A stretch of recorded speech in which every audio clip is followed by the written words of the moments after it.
Furiosa 2, or Inside Furiosa, which it's titled on Netflix, is perhaps one of the most batshit crazy films I've watched since Crank, starring Jason Statham.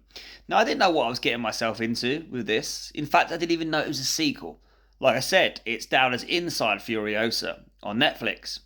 And it wasn't until I actually watched this that the first one popped up, and then suddenly I realised, that's why most of the film made zero sense.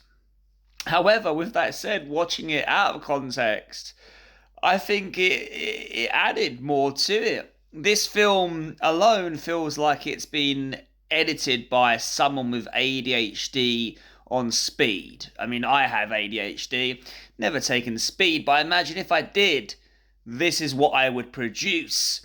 The film just snaps from one violent act to another. It is kind of the closest thing you're going to get to an on screen GTA, and very much as the film reminds me of the opening vignettes in the original GTA on PlayStation. Imagine that, that's how old I am. The original GTA 1 and 2 on PlayStation, which would open with these really elaborate, almost filmic montages of just hooliganism and violence. Basically, Furiosa is that. 3 hours of it. It is excessive.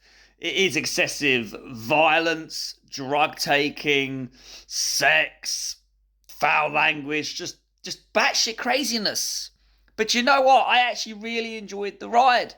I got caught up in it. I found it quite captivating.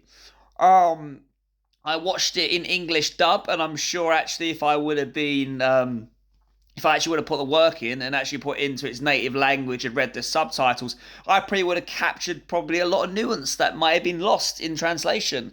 But for what it was, which was just 3 hours of just pure chaos, I have to say, I quite welcomed it on my commute to work to break things up. So if you're a fan of just batshit crazy films, I think Furiosa has got to be on your list.